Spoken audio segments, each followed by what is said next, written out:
r/askreddit. Serious Redditors who witnessed a murder. What is your story? When I was 6, my family went to see Sesame Street on ice downtown. When we were leaving, a little girl my age was struck by a van and dragged across the parking lot. I remember the mother jumping on the windshield, screaming at the driver while the van was still moving. My mum was a nurse and was helping until the ambulance arrived, but she was already dead. I can still remember the screams and lifeless body of that little girl. This was over 30 years ago. That's so horrific. I'm so sorry you had to see that. So sad for the family. Was at a bar. A couple guys got into an argument. The whole thing subsides, then a few hours later, one of them leaves. As the guy is leaving, the other guy he was arguing with earlier runs outside and punches him in the back of the head, killing him instantly. Then the other time I've seen someone die was on the highway. Not murder here. Guy jumped off a bridge I was driving under, had a rope tied off and hanged himself. Got smashed by a truck before he died, though. Caused a really big mess. Hell, maybe the rope broke his neck before getting ploughed into, I don't know. Was going to work one day when a van hit a cyclist. Saw the person fly through the air, looked like a mannequin. I kept talking to the body, but with blood coming from his ears, I knew he was dead. Unfortunately, they never released the name of the victim. I would have liked to have visited the grave. Some of the other witnesses were messed up, but I was, and still, okay with it. I read that one's hearing is the last thing to go. If I'm ever in that bad situation again, I will talk more conversationally.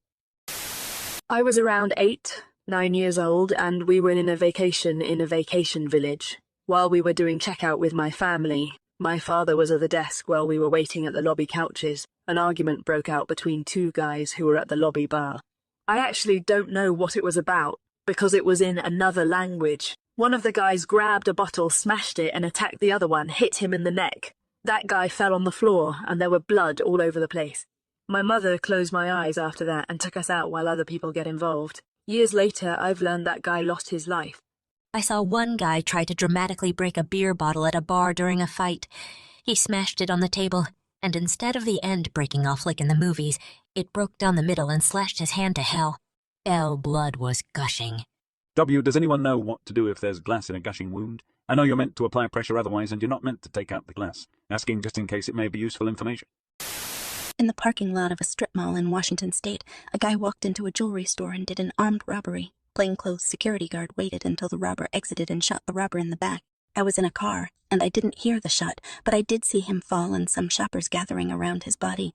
We drove by slowly to see if help was needed. When I saw how fast the pool of blood was spreading, I pretty much knew he would not survive.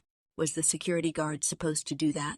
I have to think no. The robber was already on his way out, no longer a threat. Plus, the store would have been covered by insurance. He was a job for the police at that point. I doubt they'd prosecute the security guard, though, because he got the bad guy. When I was a kid, I witnessed a hit and run. An SUV ran into a pedestrian and sped away. I don't think they ever caught the person. The poor girl they hit flew into the air. The SUV passed underneath her. She landed on the road and she died. It was heartbreaking. She couldn't have been over 25 years old. Granted, this wasn't murder, but I just couldn't believe there was a person there 1 second and then gone the next. It always made me wonder how people could live with themselves after doing that. Then I'd wonder how many people I knew would do the same thing. Eventually, I wondered if I was capable of doing something like that too.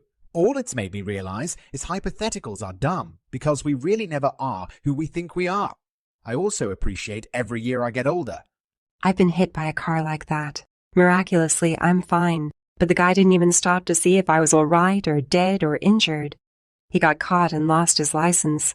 He later sent me a letter to try and get my forgiveness and explain himself. He said that his reaction was not what he would normally do, but in face of this horrible thing, he just did. His brain went into a wild self-preservation instinct, and he fled. Never. Looking back, he did not think. He never stopped until he got home, and he said that he was having a hard time looking at himself in a mirror, wondering if he had killed me or if I was okay. He was in his late 60s. What were your thoughts as to his letter? How did you respond, if you responded at all? This was when I was in 2nd or 3rd grade, so late 80s. My friend's mom had picked us up from school in her station wagon, and I was in the way, back. There were probably 6 or 7 of us kids in the car, and we were stopped at a traffic light across from a homeless shelter, about to get onto the interstate. This guy is walking down the street with an armful of chewing tobacco and drops a pack. A homeless guy leaning up against the wall picked it up. There was an angry exchange in which the guy refused to give back the tobacco, so the other guy kicked him and stomped him to death on the sidewalk. Oh my God, that's terrible. So brutal.